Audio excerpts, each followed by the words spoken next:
Oleh sebab itulah demi mempertahankan Injil yang benar, supaya Injil tetap benar, bahwa diselamatkan hanya perlu bertobat dan percaya dengan benar pada juru selamat yang benar. Kita pertahankan ini berapapun harganya. Berapapun harganya. Inilah yang dipertahankan oleh para Anabaptis ratusan bahkan ribuan tahun. Ribuan tahun. Oh, Bapak Ibu yang saya kasih dalam Tuhan Yesus. Kalau saya sebut gereja-gereja yang mengadakan penganiayaan, mereka malu sekali. Mereka malu sekali. Reformator saja, reformator. Zwingli tangkap muridnya yang bernama Felix Mann. Umur cuma 22 tahun. Masih fresh. Anak muda yang pinter. Belajar Yunani dengan Zwingli. Zwingli itu ahli Yunani. Belajar sampai kepada kata baptizo. Murid-muridnya semuanya bilang, guru, seharusnya baptizo itu artinya masuk ke dalam air. Bukan ambil semangkok air kemudian dipek-pek begitu. Akhirnya mereka berdebat. Muridnya semuanya nggak mau ikut dia lagi. Akhirnya mereka baptis. Di antara mereka cari anak baptis. Baptis diselam. Saling kemudian mereka baptis. Si Zwingli dengar. Ditangkaplah. Murid-muridnya itu loh. Tega amat. Dia tenggelamkan Felix Mann di sungai Limnat. Dengan lehernya diikat dengan batu. Pada waktu Felix Mann dibawa menuju ke pantai, ke perahu, lewat di depan rumahnya sendiri. Ibunya dari atas balkon rumahnya melihat anaknya sedang dibawa pergi untuk ditenggelamkan. Saya bilang, Simo, sanggup nggak kamu teriak macam begitu? Ibunya teriak dari atas ke bawah, Felix, teguhkan hatimu, kita ketemu di sorga.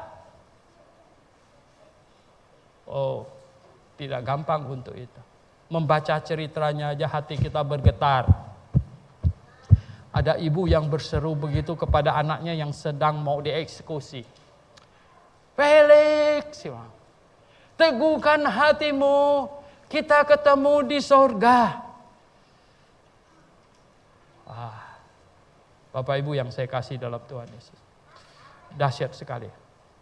Saya katakan.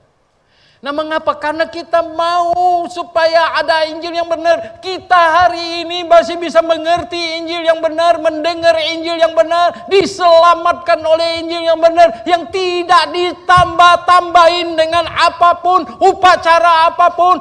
Harus berterima kasih kepada orang-orang yang sudah berani berkorban demikian. Tanpa mereka mungkin tidak ada lagi Injil yang benar yang bisa menyelamatkan kita.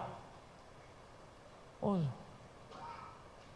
Bapak Ibu yang saya kasih dalam Tuhan Yesus.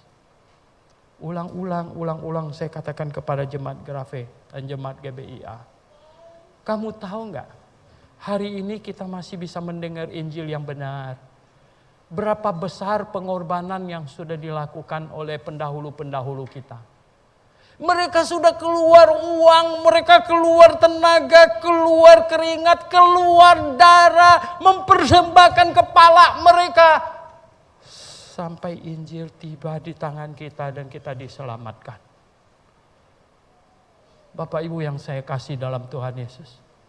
Pantas tidak kalau sekarang giliran kita, giliran generasi kita membagikan Injil seluas-luasnya. Tentu Injil yang benar, bukan Injil yang salah.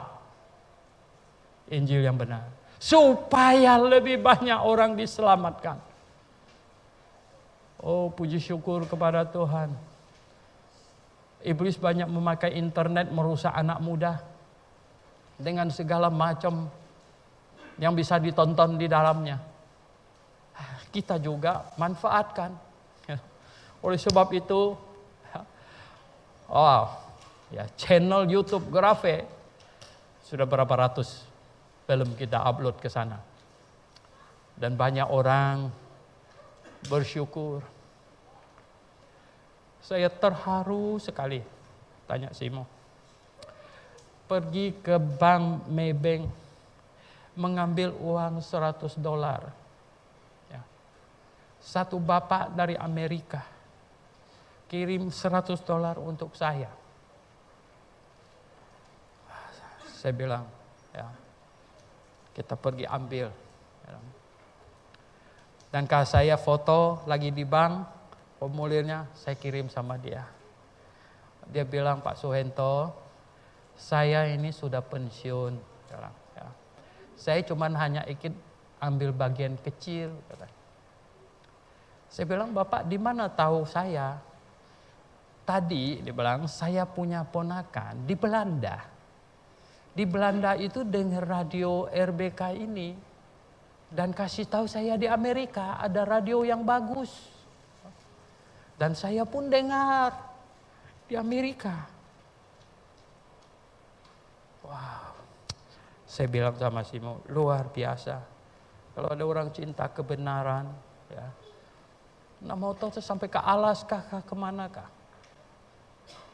Dan banyak orang sebenarnya masih haus akan Injil yang benar. Ketika mereka mendengar Injil yang benar, hati mereka tahu. Orang-orang yang haus akan kebenaran langsung tahu, inilah yang benar, inilah yang benar.